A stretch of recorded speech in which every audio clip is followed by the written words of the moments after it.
Hello everyone, very good afternoon to all of you. तो शुरू करते हैं आज का हमारा लेक्चर। तो आज हम स्टडी करने जा रहे हैं vibrational spectra of metal carbonyls.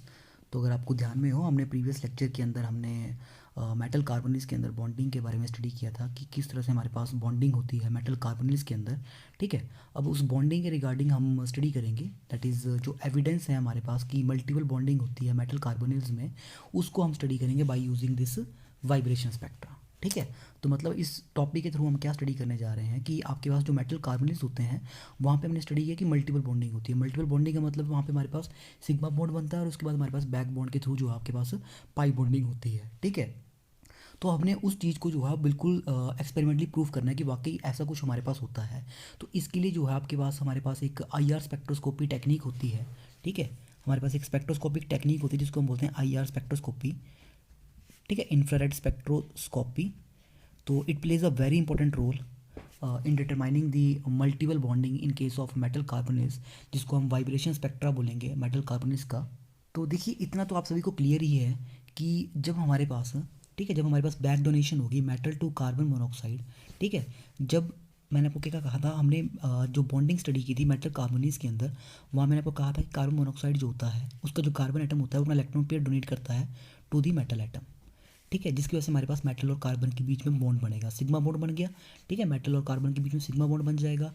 अब कार्बन ने अपना इलेक्ट्रॉन पे डोनेट किया मेटल को, तो मेटल के पास इलेक्ट्रॉन्स बढ़ गए। ठीक है, अब मेटल क्या करेगा, अपने पास उसके पास जो एक्सेस इलेक्ट्रॉन्स होंगे, कौन से वाले, जो कार्बन ने दिए ये वाले नहीं। ठीक है, जो इलेक्ट्रॉन्स इसके पास इसके जो फील्ड डी ऑर्बिटल्स हैं, ठीक है, जो इसके डी पाई ऑर्बिटल्स के अंदर इलेक्ट्रॉन्स होंगे, ठीक है, एक्सेस जो इसकी इलेक्ट्रॉन डेंसिटी है उसको ये आपके पास डोनेट कर देगा into the vacant orbital of this carbon atom. ठीक है, जो एंटी बॉन्डिंग ऑर्बिटल्स होते हैं हमारे पास कार्बन के, कार्बन मोनोऑक्साइड के, वहाँ पे ये इसको डोनेट कर देगा, जिसको हम बैक बॉन्डिंग बोलते हैं।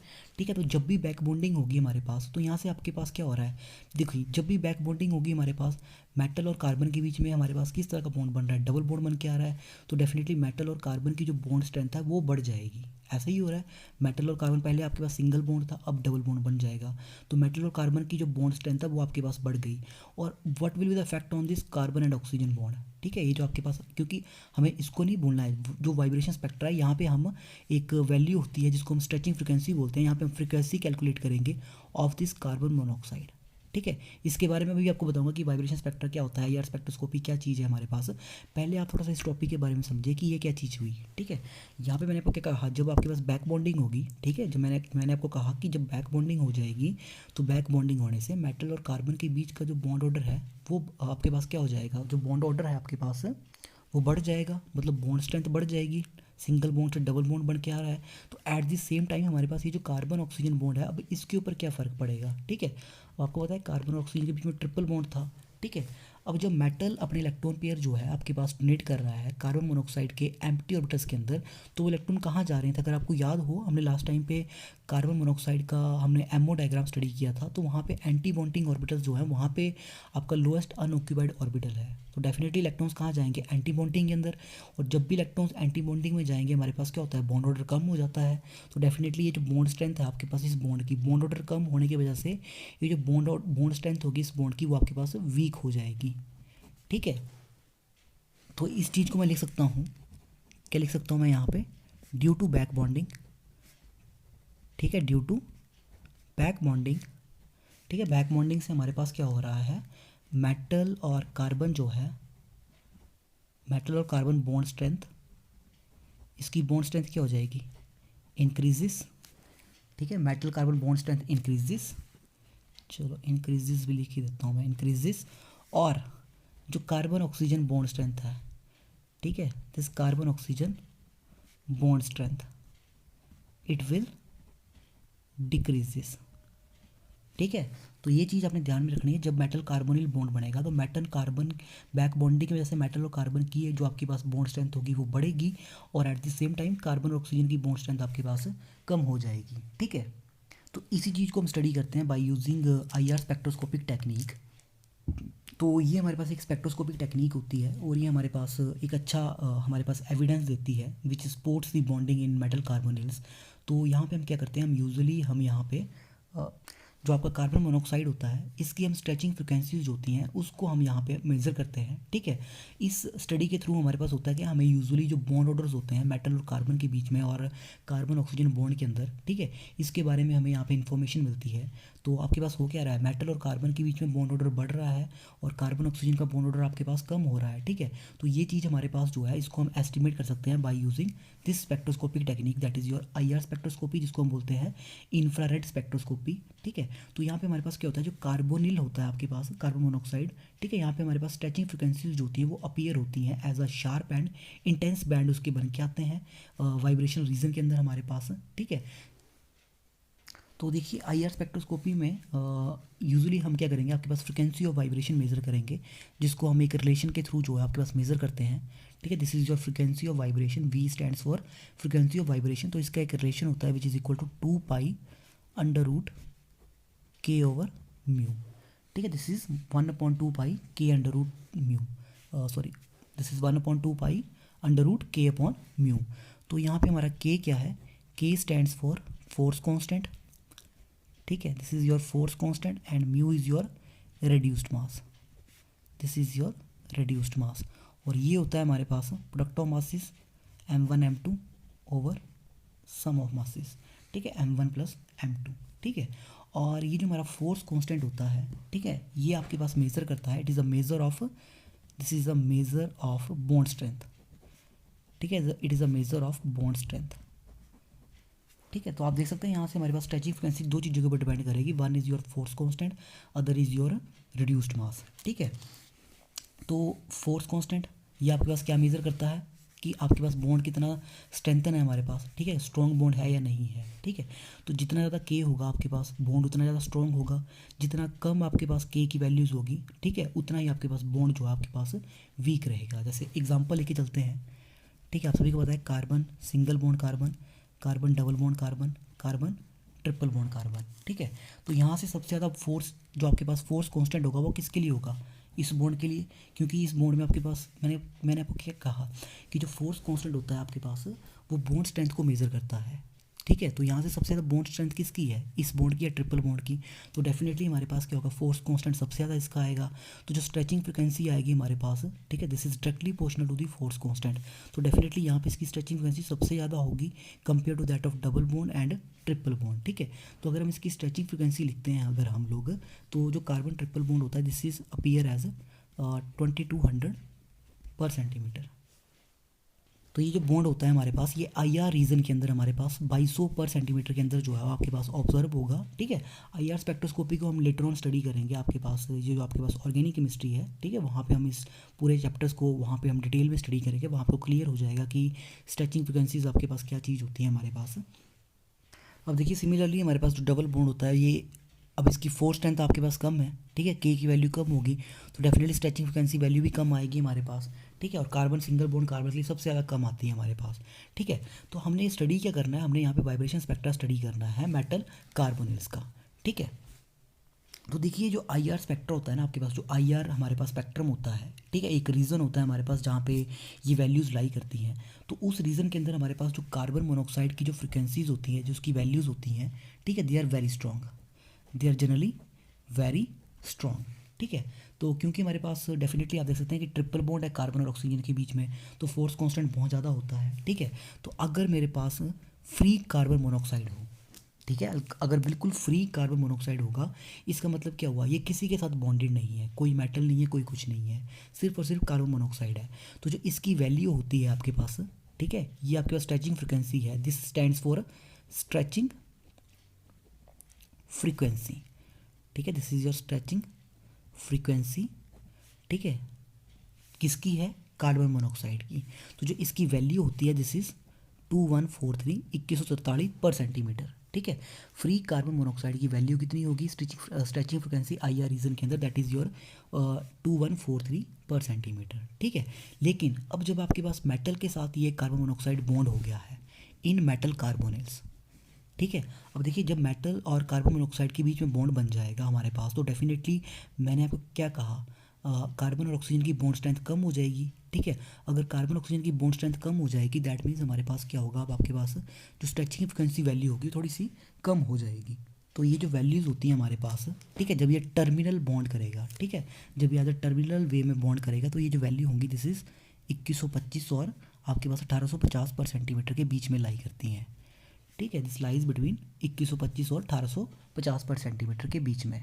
तो इसका मतलब क्या हुआ, अब देखिए स्ट्रेचिंग फ्रिक्वेंसीज जो है फ्री था तो इतनी है, अब जब बॉन्डेड हो गया तो आपके पास कम हो गई है। इसका मतलब क्या हुआ, जो कार्बन और ऑक्सीजन की बॉन्ड स्ट्रेंथ है अब वो थोड़ी सी कम हो गई है, क्योंकि stretching frequency depends upon a force constant, ठीक है। तो फोर्स कांस्टेंट यहाँ पे कम हो गया, इसलिए ये वैल्यू कम हुई आपके पास। तो इसका मतलब क्या हुआ, कंसिडरेबली जो मेटल और कार्बन की बॉन्ड स्ट्रेंथ है हमारे पास, ठीक है, ये जो बॉन्ड स्ट्रेंथ है अब वो आपके पास बढ़ जाएगी, ठीक है।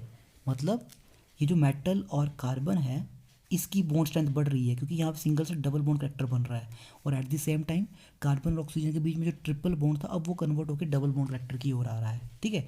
तो इसका मतलब क्या हुआ, हमारे पास जो कार्बन ऑक्सीजन की जो बॉन्ड स्ट्रेंथ है वो कम हो रही है और मेटल कार्बन की बढ़ रही है due to the back bonding, ठीक है। तो ऐसा तभी हो सकता है अगर हमारे पास बैक बॉन्डिंग होगी, ठीक है। ये वैल्यूज़ तभी कम हो सकती है, ये जो एविडेंस हमारे पास आ रहा है, ठीक है, ये आपके पास बिल्कुल एक्सपेरिमेंटल एविडेंस है, और ये तभी होगा अगर हमारे पास मेटल और कार्बन के बीच में बैक बॉन्ड बनेगा, ठीक है। तो जो हमने बैक बॉन्डिंग कंसेप्ट स्टडी किया था वो यहाँ पे इसके थ्रू जो है वो ईजिली हमें पता लग जाएगा, क्योंकि जब भी मेटल और कार्बन मोनोऑक्साइड के बीच में बॉन्ड बनेगा तो स्ट्रेचिंग फ्रिक्वेंसी जो होगी कार्बन ऑक्सीजन की वो कम हो जाएगी, और ये कब तभी कम होगी जब मेटल कार्बन को मेटल जो है आपके पास जो है बैक बॉन्डिंग शो करेगा, ठीक है। वो अपने इलेक्ट्रॉन्स जो है वो डोनेट करेगा into the vacant orbital this carbon monoxide, जिसकी वजह से आपके पास बॉन्ड ऑर्डर होगा इस कार्बन मोनोऑक्साइड का वो आपके पास कम हो जाएगा, ठीक है।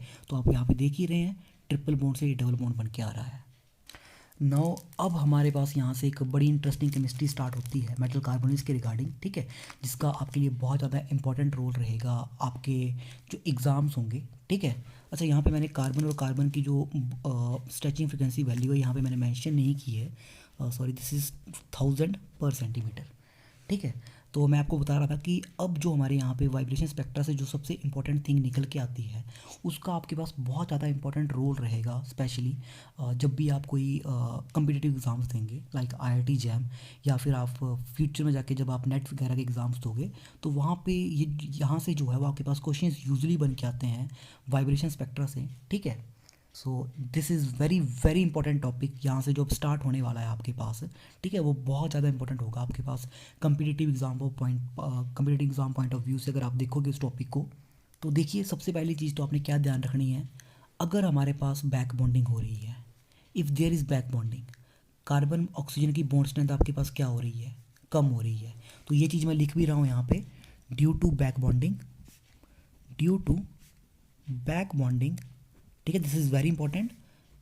हो क्या रहा है, जो स्ट्रेंथ है मेटल कार्बन बॉन्ड की it is increased due to back bonding, strength of metal carbon bond increases, ठीक है। सो एंड जो आपके पास शायद मैंने ऊपर फिर से ऊपर भी लिखा था मैंने एक बार, स्ट्रेंथ ऑफ कार्बन ऑक्सीजन जो बॉन्ड है, ठीक है, it decreases, carbon oxygen bond की जो स्ट्रेंथ है वो आपके पास डिक्रीजेस।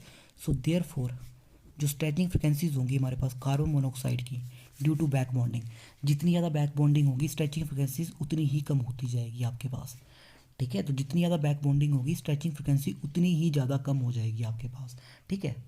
तो देखिए अब जो मैंने आपको कहा सबसे इंटरेस्टिंग केमिस्ट्री स्टार्ट होने जा रही है। अगर मान लो अगर मैं कुछ एक चेंजेस कर दूँ आपके पास मेटल और कार्बन जो आपके पास ये जो बॉन्डिंग हो रही है यहाँ से जो बैक बॉन्डिंग कंसेप्ट आ रहा है आपके पास, अगर यहाँ मैं कुछ एक चेंजेस कर दूँ आपके पास, ठीक है, चेंजेस क्या करने हैं इसको हम पॉइंट्स में डिस्कस करते हैं। पहली चीज़ मैं क्या करने जा रहा हूँ कि मैं यहाँ से आपके पास जो है कुछ जो कार्बन मोनोऑक्साइड ग्रुप्स होंगे, ठीक है, इनको मैं रिप्लेस कर रहा हूँ, ठीक है, they are replaced, carbon monoxide group जो होते हैं they are replaced by ligands, कुछ ऐसे लिगेंड्स के साथ में कार्बन मोनोऑक्साइड के जो ग्रुप्स होंगे जो आपके पास मेटल कार्बोनेट्स के अंदर लगे होंगे उनको मैं रिप्लेस करने जा रहा हूँ, ठीक है, बाई लिगेंड्स जिनके अंदर हमारे पास क्या होगा विद लो, या फिर आप बोल सकते हैं जिनके अंदर आपके पास बिल्कुल नेग्लिजिबल जो है हमारे पास बैक बॉन्डिंग हो, ठीक है, नेग्लिजिबल बैक बॉन्डिंग। मतलब मैंने क्या किया यहाँ पे जो मेरे पाई एक्सेप्टर लिगेंड है, ठीक है, आपको पता है कार्बन मोनोऑक्साइड किस तरह का लिगेंड है, पाई एक्सेप्टर लिगेंड है, जो आपके पास पाई इलेक्ट्रॉन को एक्सेप्ट करेंगे, जो बैक बॉन्ड शो करेंगे। अब मैं क्या कर रहा हूँ, मैं उन्हीं ग्रुप्स को आपके पास यहाँ पे रिप्लेस कर रहा हूँ कुछ ऐसे लिगेंड्स के साथ जो कि आपके पास पाई बैक बॉन्डिंग जो है वो नहीं शो करते हैं, ठीक है। तो हमारे पास जो है वो स्ट्रेचिंग फ्रिक्वेंसीज के ऊपर क्या फ़र्क पड़ेगा, ठीक है। आपसे इसी तरह से जो है आपके यूजुअली एग्जाम्स के अंदर क्वेश्चन बन के आते हैं। तो मैं एग्जाम्पल लेके चलता हूँ। मान लो मेरे पास एक मेटल कार्बोनिल है, दिस इज़ मोलिब्डेनम हेक्साकार्बोनिल, ठीक है। यहाँ पे 6 कार्बन मोनोऑक्साइड लिगेंड लगे हुए हैं, ठीक है। ये 6 के 6 जो है आपके पास बैक बॉन्डिंग में हेल्प करेंगे डेफिनेटली, ठीक है। और पहले तो आपके पास सिग्मा बॉन्डिंग होगी, इलेक्ट्रॉन डेंसिटी बढ़ जाएगी, फिर उसके बाद बैक बॉन्डिंग होगी, ठीक है। और हमारे पास यहाँ पे स्ट्रेचिंग फ्रिक्वेंसी की जो वैल्यू होती है, दिस इज़ 2004 पर सेंटीमीटर, ठीक है। स्ट्रेचिंग फ्रिक्वेंसी वैल्यू आएगी यहाँ पे हमारे पास इस कम्प्लेक्स के अंदर 2004 पर सेंटीमीटर, ठीक है। 2004 पर सेंटीमीटर हमारे पास यहाँ वैल्यू आएगी। अब मैंने क्या किया, मैंने यहाँ से कुछ एक कार्बन मोनोऑक्साइड को रिप्लेस कर दिया, ठीक है। मैंने यहाँ से 3 कार्बन मोनोऑक्साइड जो है वो यहाँ से रिप्लेस कर दिए और मैंने यहाँ पे एक ग्रुप लगा दिया that is called as your diethylenetriamine, ठीक है। This is your diethylenetriamine. जो इसकी टेंडेंसी है बैक बॉन्ड बनाने की मेटल के साथ वो बहुत कम होती है, मतलब जैसे कार्बन मोनोऑक्साइड आपके पास बैक बॉन्ड शो कर रहा था, ये नहीं करेगा, ठीक है। तो अब क्या होगा इस कम्प्लेक्स में, हमारे पास अब क्या होगा, इसकी स्ट्रेचिंग फ्रिक्वेंसी इससे ज़्यादा होगी या कम होगी, ठीक है। इस तरह से आपके पास जो है, इस तरह से आपको क्वेश्चन दिए होंगे और पूछा जाएगा कि आपके पास स्ट्रेचिंग फ्रिक्वेंसी वैल्यू जो है किसके अंदर होगी, ठीक है। यहाँ पे भी आपको इस तरह का एग्जाम्स में क्वेश्चन जो है वो पूछा जा सकता है कि किस कम्प्लेक्स के अंदर हमारे पास स्ट्रेचिंग फ्रिक्वेंसी वैल्यू ज़्यादा रहेगी, ठीक है। तो अब ध्यान से समझना है कि हमारे पास यहाँ पे क्या होने जा रहा है। देखिए यहाँ पे हमारे पास 6 कार्बन मोनोऑक्साइड थे, ठीक है। पहले सिग्मा बॉन्डिंग होगी, फिर उसके बाद बैक बॉन्डिंग होगी। अब यहाँ पे मेरे पास कितने कार्बन मोनोऑक्साइड बच गए जो आपके पास बैक बॉन्डिंग शो करेंगे। यहाँ पे आपके पास सिर्फ और सिर्फ 3 कार्बन मोनोऑक्साइड है, यहाँ पे 6 थे, ठीक है। तो डेफिनेटली यहाँ पे बैक बॉन्डिंग जो है वो इन 6 के थ्रू होनी थी। अब यहाँ पे बैक बॉन्डिंग इन 3 के थ्रू होगी, ठीक है। मतलब अब मेरे पास यहाँ पे पाई एक्सेप्टर लिगेंड कितने रह गए, 3 रह गए। तो जो बैक बॉन्डिंग होगी यहाँ पे 6 कर रहे थे, अभी इन 3 को करनी पड़ेगी। जो यहाँ पे बैक बॉन्डिंग 6 कर रहे थे, अब यहाँ पे सारी की सारी इलेक्ट्रॉन डेंसिटी जो है मेटल की वो इन 3 को एक्सेप्ट करनी पड़ेगी। इसका मतलब क्या होगा, ज़्यादा मतलब मेटल जितने भी इलेक्ट्रॉन देगा वो इन 3 ऑर्बिटल्स के अंदर जाएंगे सारे के सारे। तो इसका मतलब क्या होगा, हमारी जो बॉन्ड ऑर्डर होगा आपके पास वो और ज़्यादा कम होता जाएगा और इनकी जो बॉन्ड स्ट्रेंथ है आपके पास वो और कम हो जाएगी, ठीक है। मतलब यहाँ पे बैक बॉन्डिंग 6 आपके पास कार्बन मोनोऑक्साइड लिगेंड थे जिनके अंदर हो रही है। यहाँ पे देखिए कितने रह गए, 3 रह गए। ये तो बैक बॉन्डिंग करेगा नहीं, ठीक है। तो बैक बॉन्डिंग तो ये 3 ही करेंगे अब सारे के सारे। तो मतलब यहाँ पे बैक बॉन्डिंग 6 में हो रही थी, यहाँ पे सिर्फ और सिर्फ 3 में हो रही थी। तो जब 3 में बैक बॉन्डिंग होगी तो मतलब ये तीनों को जो है वो आपके पास मेटल से इलेक्ट्रॉन्स लेने पड़ेंगे सारे के सारे। तो मतलब इनकी बॉन्ड स्ट्रेंथ और कम हो जाएगी। और जब बॉन्ड स्ट्रेंथ आपके पास कम हो जाएगी आपके पास इस कार्बन मोनोऑक्साइड बॉन्ड की, ठीक है। देखिए एक चीज़ कन्फ्यूज़ में नहीं, एक चीज़ पे बिल्कुल कन्फ्यूज़ नहीं होना है। यहाँ पे 2 तरह के बॉन्ड है, एक बन रहा है मेटल और कार्बन का, दूसरा बनेगा कार्बन और ऑक्सीजन। हम इसकी बात कर रहे हैं यहाँ पे, ठीक है। मैं यहाँ इस बॉन्ड की बात कर रहा हूँ, ठीक है। डेफिनेटली जब भी बैक बॉन्डिंग होगी मेटल और कार्बन की बॉन्ड स्ट्रेंथ बढ़ती जाएगी, ठीक है। और कार्बन ऑक्सीजन की बॉन्ड स्ट्रेंथ ये कम होती जाएगी। तो देखिए यहाँ पे 6 आपके पास कार्बन मोनोऑक्साइड लिगेंड थे जो बैक बॉन्ड शो कर रहे थे। अब यहाँ पे 3 आपके पास कार्बन मोनोऑक्साइड लिगेंड बच के जो बैक बॉन्डिंग शो करेंगे। बैक बॉन्डिंग शो करने का मतलब ये है कि जो मेटल के पास इलेक्ट्रॉन डेंसिटी है, ठीक है, वो सारे के सारी जो है वो अब 3 में जाएगी सारी की सारी। तो जब 3 में जाएगी तो बैक बॉन्डिंग ज़्यादा होगी, और जब ज़्यादा होगी बैक बॉन्डिंग आपके पास तो इसका मतलब क्या होगा, bond strength carbon oxygen bond की और कम होती जाएगी। तो स्ट्रेचिंग फ्रिक्वेंसी जो होगी वो और भी ज़्यादा कम हो जाएगी। तो ये वैल्यू यहाँ पे आपके पास कितनी हो जाएगी, 1760 पर सेंटीमीटर, ठीक है। तो आप देख सकते हैं कि आपके पास अगर हमने पाई एक्सेप्टर लिगेंड जो आपके पास इलेक्ट्रॉन डेंसिटी एक्सेप्ट करेंगे, जो बैक बॉन्डिंग शो करेंगे आपके पास, ठीक है, अगर मैंने उनकी संख्या जो है आपके पास कम कर दी, ठीक है। अगर जैसे यहाँ पे आपके पास पाई एक्सेप्टर लिगेंड 6 थे, यहाँ पे आपके पास 3 रह गए, अगर मैंने इनकी संख्या कम कर दी तो हमारे पास होगा क्या, बैक बॉन्डिंग जो होगी अब वो इन कम जो आपके पास पाई एक्सेप्टर लिगेंड्स है सारी की सारी यहाँ पे हो जाएगी। तो डेफिनेटली जब जितनी ज़्यादा बैक बॉन्डिंग होगी हमारे पास उतनी ज़्यादा हमारे पास स्ट्रेंथ जो होगी कार्बन ऑक्सीजन बॉन्ड की कम होती जाएगी। और डेफिनेटली स्ट्रेचिंग फ्रिक्वेंसी तो आपके पास फोर्स कांस्टेंट के ऊपर डिपेंड करेगी, तो फोर्स कांस्टेंट भी कम हो जाएगा। जब फोर्स कांस्टेंट कम हो जाएगा तो स्ट्रेचिंग फ्रिक्वेंसी वैल्यू भी आपके पास कम हो जाएगी। तो ये हमारा पहला पॉइंट है। तो ये तो मेरा पॉइंट था कि जब मैंने क्या किया आपके पास, मैंने यहाँ से लिगेंड्स को रिप्लेस कर दिया कुछ ऐसे लिगेंड्स के साथ जो कि आपके पास बिल्कुल भी पाई एक्सेप्टर नहीं है, ठीक है। मैंने पाई एक्सेप्टर लिगेंड को रिप्लेस किया उन लिगेंड्स के साथ जो कि आपके पास बिल्कुल भी पाई एक्सेप्टर नहीं है। ठीक है, तो जब भी ऐसे लिगेंड्स को हम रिप्लेस करेंगे, ठीक है, जब भी हम पाई एक्सेप्टर लिगेंड को रिप्लेस करेंगे ऐसे लिगेंड के साथ जो कि आपके पास बिल्कुल भी पाई एक्सेप्टर नहीं होते, तो स्ट्रेचिंग फ्रिक्वेंसी आपके पास और ज़्यादा कम होती जाएगी, क्योंकि बैक बॉन्डिंग जो है सारी की सारी कम लिगेंड्स के अंदर हो रही है। ठीक है, तो मतलब बैक बॉन्डिंग होनी तो है ही, back bonding definitely back bonding तो होनी होनी है। ठीक है, लेकिन अब सारी की सारी बैक बॉन्डिंग इन तीनों को शो करनी पड़ेगी, तो मतलब स्ट्रेंथ जो है आपके पास इस बॉन्ड की और ज़्यादा कम होती जाएगी। अब सेकंड केस लेते हैं हम लोग। सेकंड केस है हमारे पास oxidation state of the metal atom. ठीक है, कि जो हमारे पास मेटल एटम की ऑक्सीडेशन स्टेट होगी उसका क्या फ़र्क पड़, वो आपके पास किस तरह से इस बैक बॉन्डिंग को अफेक्ट करेगा। Oxidation state of metal. ठीक है, तो मतलब जो आपके पास जो ऑक्सीडेशन स्टेट है मेटल की, वो किस तरह से इन्फ्लुएंस करती है हमारे पास किसको, कार्बोनाइल स्ट्रेचिंग फ्रिक्वेंसीज को, क्योंकि हम यही मेज़र करेंगे यहाँ पे। ठीक है, तो देखिए मान लो कि मेरे पास कम्प्लेक्स है, और कम्प्लेक्स में मेरे पास क्या है कि मेटल जो है उसके ऊपर है negative charge. Metal has negative charge. मेरे पास एक कंपाउंड है जहाँ पे आपके पास मेटल जो है उसके ऊपर नेगेटिव चार्ज है। मेटल कम्प्लेक्स लिखता हूँ मैं ऐसे, मेटल नहीं लिखूँगा, मेटल कम्प्लेक्स लिखूँगा। एग्जाम्पल लेके चलते हैं सिंपल। तो मान लो मेरे पास है आपके पास दिस इज़ टेट्रा कार्बोनिल। ठीक है, this is tetra carbonyl anion. And similarly I am taking एक और ले रहा हूँ मैं, दिस इज़ FeCO4। चलो मैंने ना क्या किया यहाँ पे कार्बन मोनोऑक्साइड लिगेंड मैंने दोनों में बराबर ही रखे हैं, दिस इज़ 2 नेगेटिव। ठीक है, तो देखिए दोनों में कम्प्लेक्सिस मेटल के ऊपर तो नेगेटिव, कम्प्लेक्स के ऊपर तो नेगेटिव चार्ज है। ठीक है, अब डेफिनेटली अब देखिए अगर नेगेटिव चार्ज होगा कम्प्लेक्स के ऊपर, ठीक है, नेगेटिव चार्ज कम्प्लेक्स के ऊपर होने का मतलब क्या है कि मेटल के ऊपर जो है वो इलेक्ट्रॉन डेंसिटी बहुत ज़्यादा हाई होगी। ठीक है, जितना ज़्यादा नेगेटिव चार्ज होगा कम्प्लेक्स के ऊपर, मतलब मेटल के ऊपर इलेक्ट्रॉन डेंसिटी उतनी ही ज़्यादा हाई होगी। ठीक है, अब जितनी ज़्यादा हाई इलेक्ट्रॉन डेंसिटी होगी मेटल के ऊपर, जो स्ट्रेंथ जो बैक बॉन्डिंग होगी, ठीक है, बैक बॉन्डिंग मतलब क्या है आपके पास, मेटल के पास जो एक्सेस में इलेक्ट्रॉन्स हैं वो डोनेट करेगा टू दी कार्बन मोनोऑक्साइड। अब जितनी ज़्यादा इलेक्ट्रॉन डेंसिटी होगी मेटल के ऊपर, उतने ही ज़्यादा इलेक्ट्रॉन्स डोनेट करेगा मेटल को। ठीक है, डेफिनेटली जितनी उस मतलब हमारे पास और ज़्यादा बैक बॉन्डिंग हो जाएगी।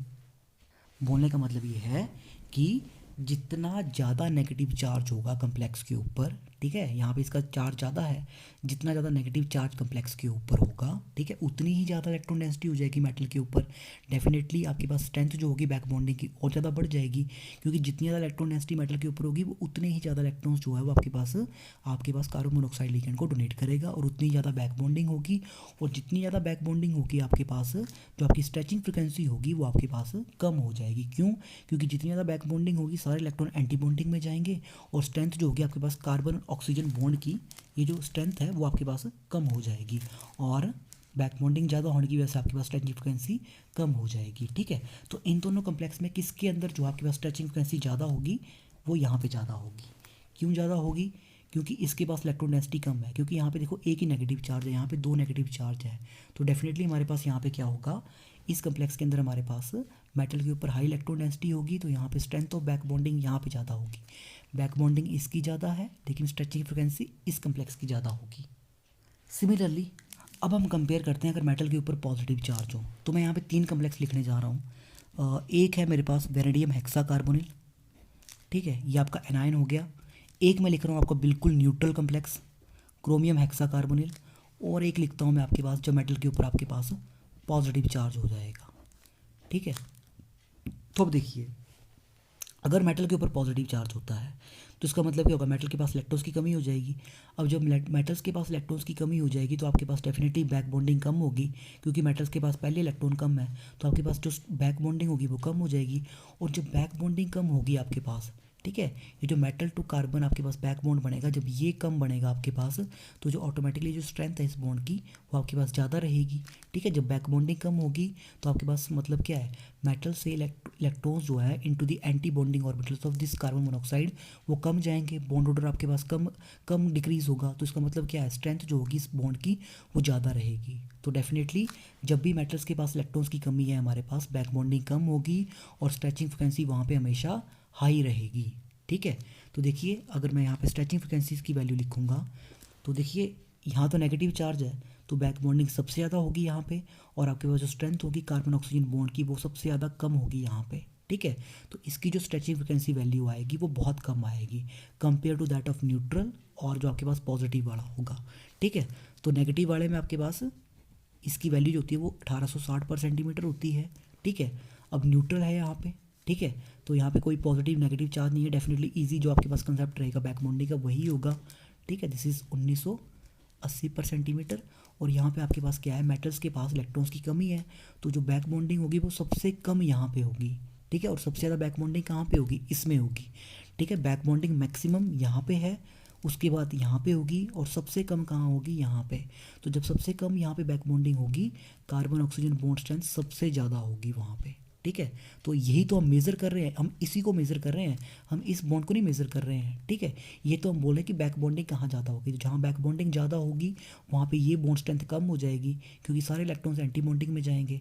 तो इसका मतलब इसकी वैल्यू जो है, स्ट्रेचिंग फ्रिक्वेंसी की वैल्यू सबसे ज़्यादा होगी।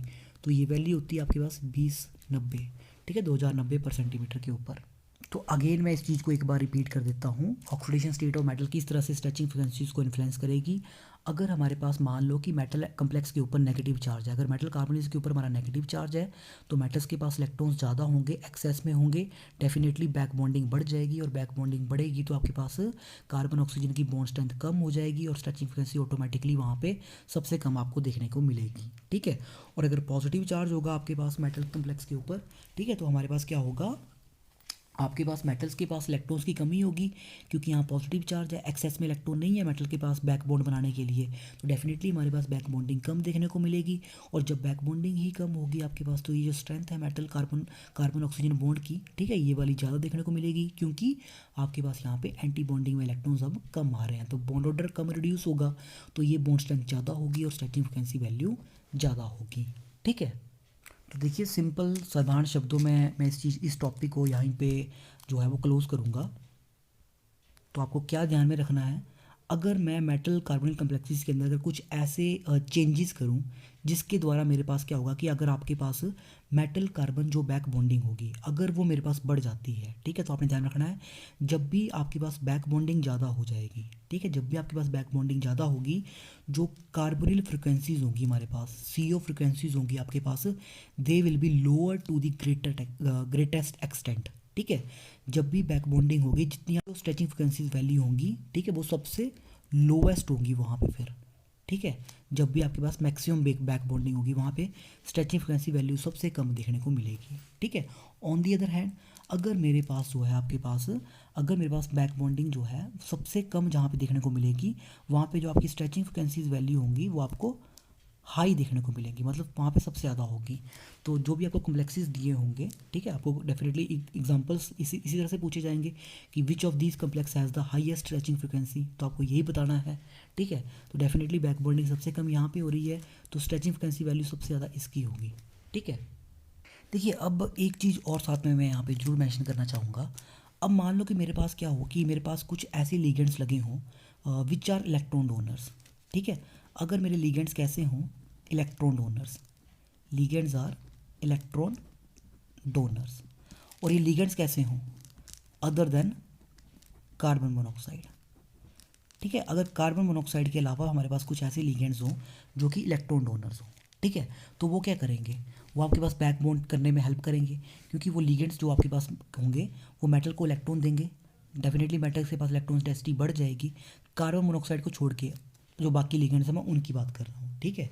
तो ऐसे लिगेंड्स लगे होंगे, इलेक्ट्रॉन डोनर्स होंगे, मेटल को इलेक्ट्रॉन्स देंगे, मेटल के पास इलेक्ट्रॉन डेंसिटी बढ़ जाएगी, तो डेफिनेटली बैक बॉन्डिंग भी बढ़ेगी, ठीक है। अगर मेटल के पास एक्सेस में इलेक्ट्रॉन्स आ रहे हैं, ठीक है, ज़्यादा इलेक्ट्रॉन्स हो रहे हैं, तो बैक बॉन्डिंग की स्ट्रेंथ बढ़ जाएगी, और बैक बॉन्डिंग जितनी ज़्यादा होगी डेफिनेटली स्ट्रेचिंग फ्रिक्वेंसी आपके पास उतनी ही कम होती जाएगी, तो ये चीज़ आपने ध्यान में रखनी है बिल्कुल।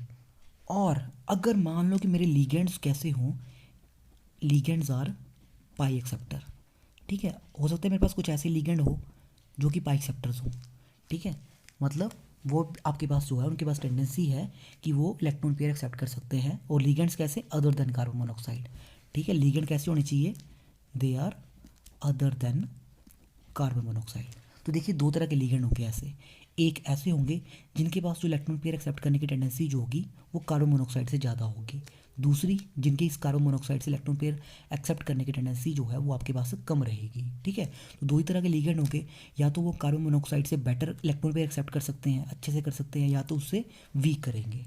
ठीक है, या तो उससे ज़्यादा करेंगे या तो उससे कम करेंगे। तो पहले बात करते हैं ऐसी लिगेंड्स की जो आपके पास इलेक्ट्रॉन पेयर जो है वो कम एक्सेप्ट करेंगे compare to that of carbon monoxide. ठीक है, तो अगर हमारे पास पाई एक्सेप्टर लिगेंड होंगे तो वो भी तो आपके पास बैक बॉन्डिंग जब होगी तो वो मेटल से आपके पास इलेक्ट्रॉन पेयर जो है एक्सेप्ट कर सकते हैं। ठीक है, तो अब देखिए, अगर हमारे लिगेंड्स जो हैं अगर कार्बन मोनोऑक्साइड से आपके पास बेटर हों, अगर कार्बन मोनोऑक्साइड से बेटर हमारे पास ऐसे लिगेंड्स हो जो कि इलेक्ट्रॉन पेयर जो है वो एक्सेप्ट कर सकते हो, तो उस केस में हमारे पास क्या होगा, मैक्सिमम जो बैक बॉन्डिंग होगी, ठीक है, जो आपके पास मेटल से इलेक्ट्रॉन्स आएंगे वो उन पाई ऑर्बिटल्स के अंदर चले जाएंगे। ठीक है, उन लिगेंड्स, वो जो लिगेंड्स होंगे वो आपके पास इलेक्ट्रॉन पेयर एक्सेप्ट कर लेंगे मेटल से। डेफिनेटली यहाँ पे आपके पास बैक बॉन्डिंग देखने को कम मिलेगी और स्ट्रेचिंग फ्रिक्वेंसी आपको देखने को यहाँ पे ज़्यादा मिलेगी, क्योंकि लिगेंड्स जो होंगे आपके पास वो बेटर पाई एक्सेप्टर है compare to that of this carbon monoxide ligand. लेकिन अगर मेरे ऐसे लिगेंड्स हों जो पाई एक्सेप्टर तो हैं लेकिन वो कार्बन मोनोऑक्साइड से बेटर पाई एक्सेप्टर नहीं है, तो उस केस में आपके पास क्या होगा, वो वाले लिगेंड्स जो होंगे आपके पास वो आपके पास कम इलेक्ट्रॉन जो है वो एक्सेप्ट करेंगे फ्रॉम द मेटल एटम। ठीक है, तो मतलब उनमें बैक बॉन्डिंग कम देखने को मिलेगी, तो ज़्यादा इलेक्ट्रॉन्स कहाँ पे जाएंगे, कार्बन मोनोऑक्साइड के पास जाएंगे। तो डेफिनेटली इसकी जो बॉन्ड स्ट्रेंथ होगी वो आपके पास कम होगी, और जब यहाँ पे बॉन्ड स्ट्रेंथ कम होगी हमारे पास तो डेफिनेटली स्ट्रेचिंग फ्रिक्वेंसी यहाँ पे आपको कम देखने को मिलेगी। मैं यहाँ पे एक एग्जांपल लिखता हूँ जिससे आपको ये चीज़ बिल्कुल क्लियर हो जाएगी।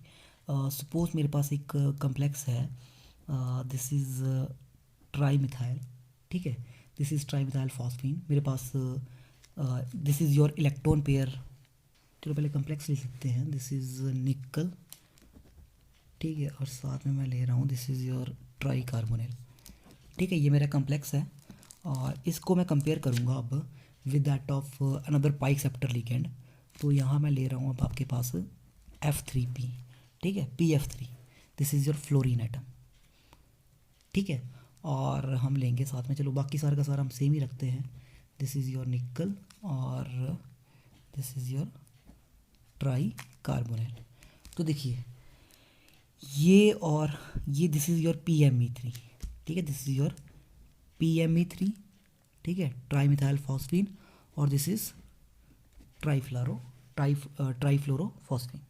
तो देखिए मिथाइल ग्रुप तो आपके इलेक्ट्रॉन डोनेटिंग होते हैं, तो डेफिनेटली इनकी टेंडेंसी जो होगी आपके पास इलेक्ट्रॉन पेयर एक्सेप्ट करने की वो बहुत कम होगी।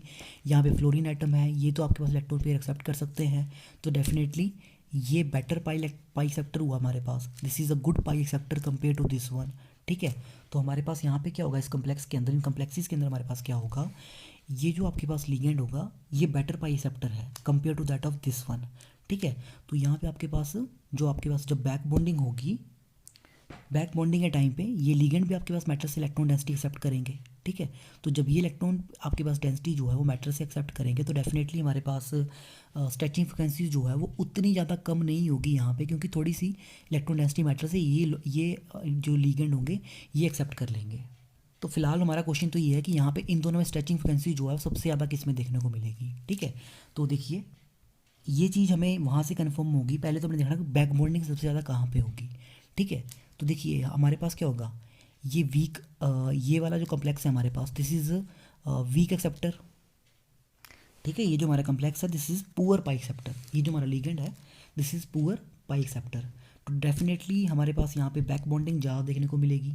ठीक है, तो अगर बैक बॉन्डिंग इस कम्प्लेक्स के अंदर ज़्यादा होगी तो डेफिनेटली स्ट्रेचिंग फ्रिक्वेंसी यहाँ पे आपको कम देखने को मिलेगी। ठीक है, तो स्ट्रेचिंग फ्रिक्वेंसी हमारे पास इस कम्प्लेक्स की ज़्यादा होगी compare to that of this one. ठीक है, तो ज़्यादा इसकी समवेयर अराउंड 1980 के आसपास होती है, और इस कम्प्लेक्स में हमारे पास स्ट्रेचिंग फ्रिक्वेंसी जो होती है वो 1995 के आसपास समवेयर होती है, 1990। ठीक है, यहाँ पे हमारे पास होती है इसकी स्ट्रेचिंग फ्रिक्वेंसी वैल्यू। तो देखिए इसकी ज़्यादा क्यों हुई, क्योंकि यहाँ पे आपके पास एक थोड़ा सा पाई एक्सेप्टर लिगेंड है, तो डेफिनेटली कुछ इलेक्ट्रॉन डेंसिटी यहाँ पे ये एक्सेप्ट कर लेगा, तो इसकी वजह से इसकी थोड़ी सी बढ़ जाएगी, लेकिन ये आपके पास पुअर पाई एक्सेप्टर है, हमारे पास ये नहीं करेगा।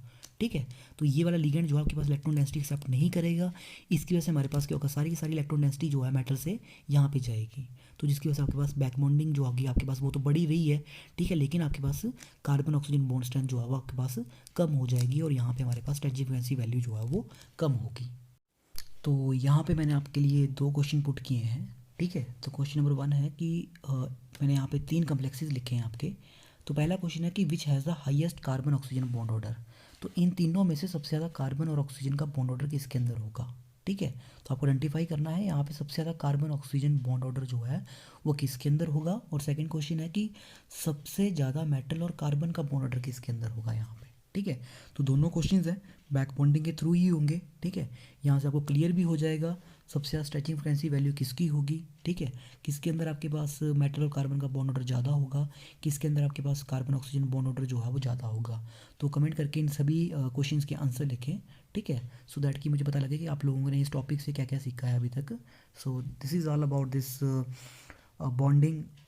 जो हमारा एविडेंस है दैट इज़ जो बैक बॉन्डिंग होती है, जिसको हमने स्टडी किया थ्रू दी हमारे पास IR स्पेक्ट्रा, जिसको हम वाइब्रेशन स्पेक्ट्रा बोलते हैं, और मेटल कार्बोनेट्स, जहाँ से हम स्ट्रेचिंग फ्रिक्वेंसी वैल्यू मेज़र करेंगे, ठीक है।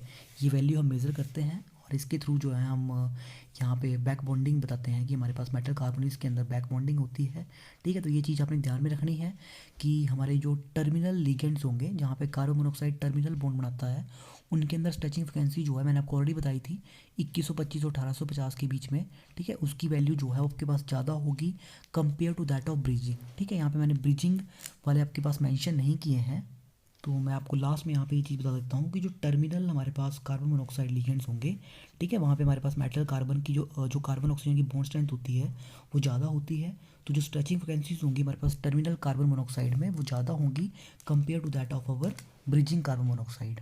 तो आपने याद रखना है कि जब भी हमारे पास CO स्ट्रेचिंग फ्रिक्वेंसी जो हमारे पास मेटल कार्बोनेट से जो बहुत लो आ जाएगी आपके पास, तो वहाँ पे हमारे पास जो है ब्रिजिंग आपके पास ग्रुप्स होंगे, ठीक है। और अगर टर्मिनल होंगे तो वहाँ पे आपके पास स्ट्रेचिंग फ्रिक्वेंसी वैल्यू जो है आपके पास ज़्यादा रहेगी, ठीक है। So this is all about the vibration spectra in the case of our metal carbonates.